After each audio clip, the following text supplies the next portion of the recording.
But first, India has long been touted as Asia's next economic superpower.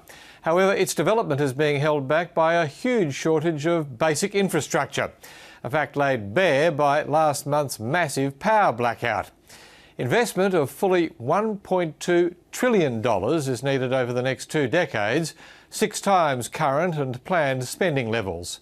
And India's biggest cities are feeling the problem the most. India correspondent Richard Lindell reports from Mumbai. Mumbai is a city in a hurry. Here Bollywood movie stars mingle with India's newly minted millionaires and those dreaming of joining the nation's rich and famous. Like no other Indian city, Mumbai has cashed in on the country's economic emergence. All that money and glamour and an unmatched pace and energy are powerful attractions to migrants and locals alike. I love the pure energy of the city, like everything's buzzing and there's never a dull moment in the city. So that's what I really love. And everything, the food, the people. It's all about traffic in the mornings and traffic in the evenings and nothing in the middle, but yet a city that never sleeps. A city that has grown a lot over the years, a city that completely defines or defies what any other city in the country is. Mumbai generates 6% of India's GDP, and incomes here are 3 times the national average. But the economic development has come at a cost. The traffic here is horrendous. It's one of the most noticeable signs of a city that's failing to keep up with the pace of development and growth. A lack of housing is another. Apartment towers are replacing older buildings and slums, but at nowhere near a fast enough rate. Developers blame ad hoc planning and poor governance. We are trying to redevelop this property.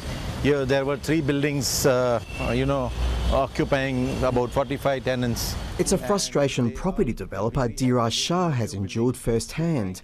His company cleared this large inner city block more than a year ago, but work has been delayed by endless red tape and bureaucrats creating and recreating the rules at every turn, a standard ploy by those seeking a slice of the action. For everything, whatever files we have to clear, so they need some obligation. Without obligation, no files would be clear in India. So that is the major setback, which we are facing right now. So everybody wants a cut? Everybody wants cash, everybody wants cash. Dheeraj Shah is far from alone, and the net result is a lack of affordable housing for Mumbai's burgeoning middle class. In a pattern familiar to more developed economies, the middle class are now moving to the suburbs. Come on, come in. This is our living area. We have an open space. We have a fantastic view. Fed up with a lack of amenities and short commutes that would end up taking hours, Perveen Chana moved to the suburbs a few years ago. Life was becoming a little bit difficult. We had parking problems. We didn't have a 24-hour water supply. Electricity was never a problem. And we didn't have a lift. And all the facilities are available over here. We have a swimming pool. We have a joggers park. So health-wise, fun-wise, mental peace, the burbs are much better. While the middle class is moving out, poor migrants continue to move in. 60 million Indians make their way to urban centres every year, and nearly all of them live out their lives in slums like this one. Hima Dhanraj Gowda got married 2 months ago to a migrant from Karnataka. His work as a driver provides a better life than they would have had in the village, although Hima says quality of life is relative. In a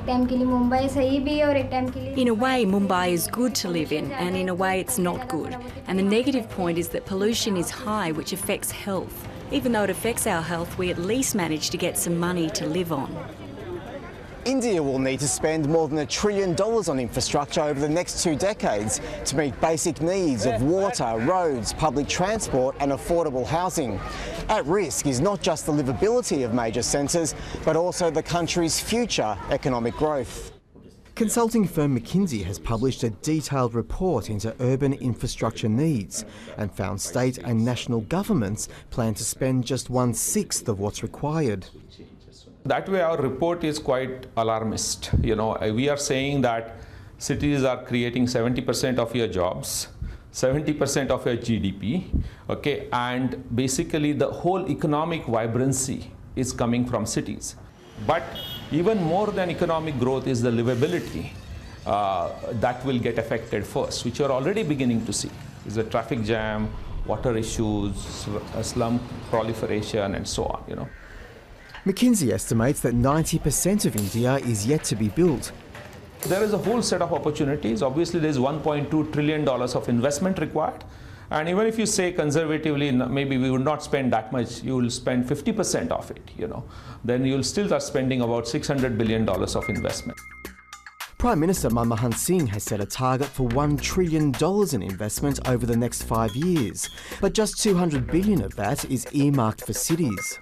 Short term, I'm not optimistic, but I'm optimistic on a 5 to 15 year perspective, because India has normally, when its back is against the wall, okay, has delivered, because the citizen pressure and overall pressure goes dramatically up.